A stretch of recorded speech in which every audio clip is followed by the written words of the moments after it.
Hello students, आज हम लेके आए हैं दुनिया का सबसे बड़ा खतरनाक बीमारी एड्स।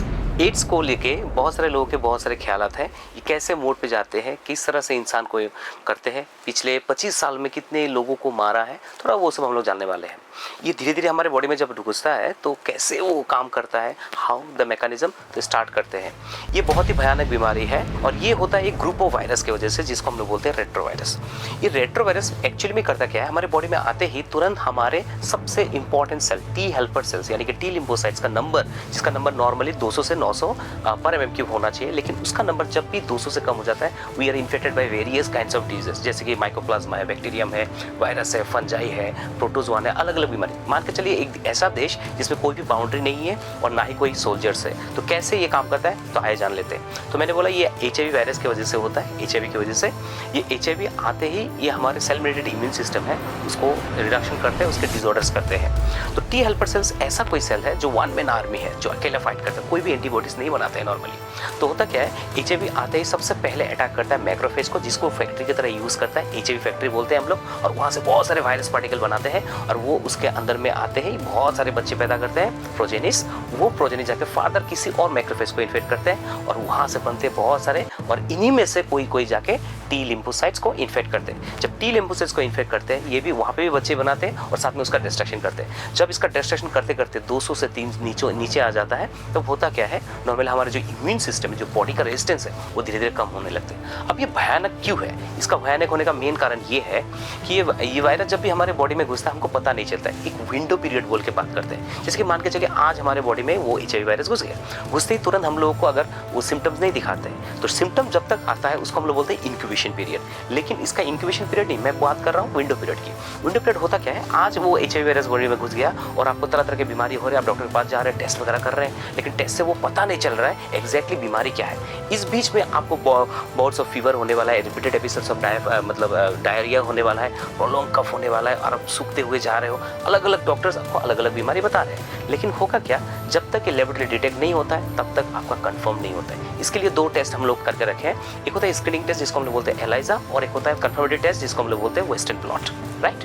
अब होता क्या है कि हमारे बॉडी में घुसते ही ये टी लिम्फोसाइट्स का नंबर कम कर देता है। कम करते ही होगा क्या, जो मेनली ये जो पता नहीं चल रहा है विंडो पीरियड का, उसका मेन कारण है ये GP120। यहाँ पे कुछ बना हुआ है GP120। ये GP120 इज द रिसेप्टर जो हमारे बॉडी के जितने भी सेल्स है, उस सेल्स में जो रिसेप्टर्स होते हैं उसको हम बोलते हैं CD4। ये कोइंसाइड करता है, हमारे बॉडी में इन्फेक्ट करता है, और जब तक लेबोरेटरी डिटेक्ट नहीं होगा तब तक कोई सिम्टम्स नहीं होगा और तब तक कोई भी एंटीबॉडी नहीं बनता है। होता क्या है, एड्स में नॉर्मली HIV वायरस हमारे बॉडी में घुसता है तो लगभग जो सिम्टम्स आना शुरू होता है, सिम्टम्स जो आता है वो लगभग 2 से 6 हफ्ते के वीक्स के हिसाब से आते हैं, लेकिन एंटीबॉडी आने तक यानी कि वो 2 से 12 हफ्ते के बाद आता है आफ्टर इन्फेक्शन।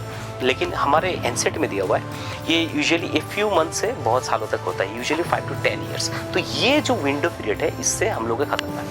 लोगों के मन में भी ये ये मिसकंसेप्शन है कि एड्स हुआ है बंदे को, तो एड्स हुआ है तो लोगों को ये लगता होगा कि आदमी गंदा है। It's not like this. It's होता क्या है कि ब्लड टू ब्लड, अगर किसी इन्फेक्टेड पर्सन के ब्लड के साथ आपका ब्लड कॉन्टेमिनेट हो गया या फिर टच में आ गया, फिर कांटेक्ट हो गया, तो उसके थ्रू से हमारे बॉडी में भी आ सकता है। जैसे कि आप सैलून में जाते हो, इन्फेक्टेड पर्सन के अगर वहीं पे कट हो गया, वही ब्लेड आप पे भी यूज़ किया गया, आपका भी कट हो गया, तो ब्लड वो नथ में कंटामिनेट हो सकता है, ठीक है। तो इसका जो ट्रांसमिशन, मोड ऑफ ट्रांसमिशन बहुत तरह से हो सकता है। मान के चलो आपको ब्लड का प्रॉब्लम है और हर महीना आपको ब्लड लेना पड़ा है, तो 1 है ब्लड ट्रांसफ्यूजन। तो ब्लड अगर किसी इन्फेक्टेड ब्लड का ब्लड अगर आपके बॉडी में आ गया, उसकी वजह से भी हो सकता है। या फिर मम्मी को है थ्रू प्लेसेंटा आपके बच्चों में आ सकता है। या फिर सेक्सुअल कॉन्टैक्ट हो, जो कि बोथ होमो या हेटेरो में से भी आ सकता है, ठीक है।